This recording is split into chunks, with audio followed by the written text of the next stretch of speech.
Engineer صاحب گرفتار کیا شریعت کی روشنی میں صحیح گرفتار ہوئے ہیں؟ اور اگر ہاں تو گرفتار تو کسی اور مسئلے پر ہوئے تھے. گرفتار تو اس پہ ہوا تھا کہ عیسائیوں پہ غلط الزام لگایا ہے, لیکن اس کو کسی اور نے 295C میں ڈال دیا. تو میں اس پہ تو کوئی بات نہیں کروں گا کہ گرفتار ہونا ٹھیک تھا یا غلط تھا. لوگ کہہ رہے ہیں کہ عیسائی بڑے مشتعل ہوئے ہیں, مسیحی لوگ بڑے مشتعل ہوئے ہیں, اشتعال انگیزی ہے, تو اس پہ تو دو رائے ہو سکتی ہے کہ گرفتاری صحیح تھی یا نہیں تھی, وہ آپ ماہرین سے پوچھیں. لیکن یہ جو 295C ڈالا ہے, جس بیس پہ ڈالا ہے, کوئی اور بیس ہو تو غلط بات ہے, لیکن ہمارے پاس جو معلومات ہیں وہ جس بیس پہ ڈالا ہے نا, اس بیس پہ 295C نہیں بنتا. تو سرکار بھی لمبی پھینکے جا رہا ہے, یہ ہوتا ہے, یوں ہوتا ہے, حدیث نمبر فلاں, حدیث نمبر یوں, بخاری کی حدیث ہے, حدیثوں کے ترجمے غلط, مفہوم غلط. کوئی ایک کلپ ایسا ہونا جس کو میں کہوں کہ یہ صحیح ہے, تو میں کہوں یار سرکار کو بھی اللہ نے علم دیا. کوئی ایک کلپ بھی ایسا نہیں ہے, ایک کلپ بھی ایسا نہیں. اتنا گھمایا ہے نا باتوں کو, ہر بات میں گھمایا ہے. تو یار کو بس کرو یار, چپ کر کے, تمہارا کوئی اور کام تھا, تم کدھر لگ گئے ہو آ کے. توبہ استغفار کیا کرو. دیکھو اللہ کو جیسے گناہ سے نفرت ہے نا, اسی طرح گناہ کر کے آنسو بہانا اس پہ اور اللہ سے معافی مانگنا, اس عمل سے جتنی گناہ سے نفرت ہے, اس عمل سے محبت بھی اتنی ہے. سمجھ میں آ رہی ہے بات؟ ایک آدمی سے غلطی ہو گئی, اللہ کا غضب قہر جوش میں آتا ہے, توبہ کرے گا نا تو جتنا غضب اللہ کا ہوا تھا نا, اتنی ہی کیا ہو جائے گی, رحمت. بہت سے لوگ کہتے ہیں کہ ہم گناہ کرتے ہیں, پھر توبہ کرتے ہیں, پھر گناہ ہو جاتا ہے, پھر گناہ ہو جاتا ہے. بھائی غلط ہے, نہیں ہونا چاہیے گناہ, لیکن ہو رہا ہے تو جب بار بار گناہ کروا رہا ہے شیطان, اور اس کام سے شیطان خوش ہوتا ہے, تو شیطان کو ناراض کرو نا. وہ بار بار توبہ سے کیا ہوتا ہے, بولو, ناراض ہوتا ہے. تو شیطان کیا کرتا ہے, جب آپ سے گناہ کروایا, کوشش کرو نہ ہو گناہ, آپ سے بچاؤ اپنے آپ کو, دور کرو اپنے آپ کو فحش فلموں سے, بدنظری سے, زنا سے, ہر شراب سے, ہر جرم سے, نماز قضا کرنے سے. پھر بھی وہ کیوں, اس لیے کہ ہو سکتا ہے گناہ کروا دے اور آپ میں گناہ کی وجہ سے ری ایکشن کی طاقت ختم, توبہ کی توفیق ہی ختم نہ ہو جائے. کہیں گناہ کرنے سے دل میں سیاہی آتی ہے, اللہ سے دور ہو جاتا ہے, دور ہوتا ہے تو اللہ کے سامنے ہاتھ اٹھا کے سوری کرنے کا دل نہیں چاہتا. پھر انسان کا دور ہو جائے گا نا اللہ سے, دل نہیں چاہے گا کہ میں اللہ سے رو کے معافی مانگوں, دل پہ کالک آتی ہے. کوشش کرو نہ ہو گناہ, ہو گیا ہے تو بھائی شیطان کو تھپڑ جو لگتا ہے وہ کس سے, توبہ کرنے سے پوچھا جانا تھا کہ آپ کا مقصد کیا تھا, اس کو ایکسپلین تو کرنے دیتے. فوراً فتویٰ لگا دیا اس نے, حضرت عائشہ کی توہین کی, اور جو ایئرپورٹ پہ اس کے ساتھ اشر ہوا, یہ بہت بڑا مسئلہ بن چکا ہے.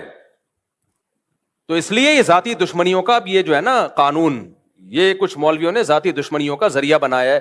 ہم ناموس رسالت سے بڑھ کر کسی چیز کو ویلیو نہیں دیتے. مسلمان جو بھی ہو عاشق رسول ہے, جو نبی سے محبت نہیں کرتا وہ مرتد ہے.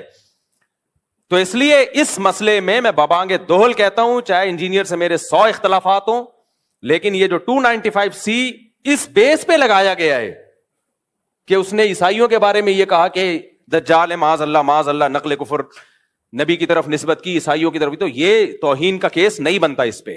سمجھ میں آ رہی ہے بات کہ نہیں آ رہی ہے؟ ہاں انجینئر نے اس کے علاوہ بہت ساری فضول باتیں کی ہیں. مولانا عمران صفدر صاحب ہیں, قیصر احمد راجہ صاحب ہیں, آپ ان کی ویڈیوز دیکھ لیں.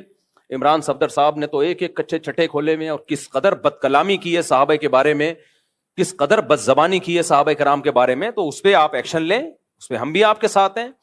لیکن یہ جو بنا دیا ہے کہ جی عیسائیوں کے بارے میں یہ کہا, اچھا کچھ لوگ یہ کہتے ہیں کہ اس نے عیسائیوں کے بارے میں یہ کہہ دیا کہ عیسائیوں نے معاذ اللہ ہمارے نبی کو دجال کہا ہے, تو عیسائیوں کی زندگیوں کو اس نے غیر محفوظ کر دیا پاکستان میں. یہ کسی حد تک اس بات کی میں لاجک ہو سکتی ہے کہ عیسائیوں کی زندگیوں کو اب کچھ متشدد لوگ اٹھیں گے, عیسائیوں کو نہ مارنا شروع کر دیں. حالانکہ ایسا ہوگا نہیں, عیسائی 4 آدمی تھوڑی ہیں, پوری مسیحی برادری ہے. اور وہ منع بھی کر رہے ہیں, بھائی ہم نہیں کہتے نبی کو معاذ اللہ, ہم دجال نہیں کہتے. لیکن مان لیا جائے تو جس نے یہ 295C کا پرچہ کٹایا ہے انجینئر کے خلاف, اس نے انجینئر کی جان کو بھی تو غیر محفوظ کر دیا نا. پھر اس کے خلاف بھی احتجاج ہونا چاہیے. جب ہمارے ملک میں کسی پر گستاخی کا, گستاخ رسول کا فتویٰ لگتا ہے کہ یہ گستاخ ہے, تو آپ کا کیا خیال ہے, اب اس کی جان محفوظ ہے؟ نہ, اس کے کورٹ نے اگر سزا نہیں دی نا اس کو, تو عوام میں سے کوئی سرپھرا اٹھتا ہے اور اس کو اڑا دیتا ہے اور ہیرو بن جاتا ہے. تو یہ 100 اختلافات انجیل علی مرزا سے ہمارے, لیکن انسانی خون سے, انسانی جانوں سے کھیلنا یہ اسلام کا حکم نہیں ہے.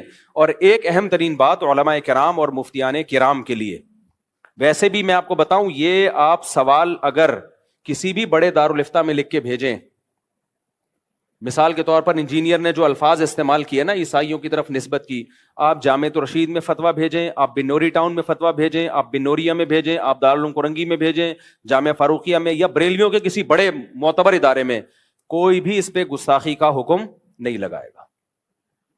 سمجھ میں آ رہی ہے بات؟ کوئی بھی معتبر دینی ادارہ اس بیس پہ نہیں کہے گا کہ اس نے گستاخی کی ہے، کسی اور بیس پہ کہہ دے کوئی اور بات.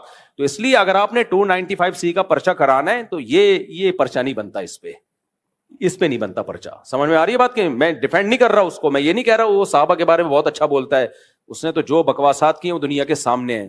مولانا عمران صفدر صاحب کا بھی نیا کلپ سامنے آیا ہے، وہ دیکھ لیں آپ. اور ہاں ایک اہم بات یہ کہ جب آپ کسی کو گستاخ قرار دے رہے ہیں تو اس کا مطلب آپ اس کو مسلمان قرار دے رہے ہیں یا مرتد قرار دے رہے ہیں؟ بولو. گستاخ رسول مومن ہو سکتا ہے، تو آپ اس کو کافر قرار دے رہے ہو کہ نہیں قرار دے رہے؟ اور حدیث میں کیا آتا ہے، اگر تم کسی کو کافر کہو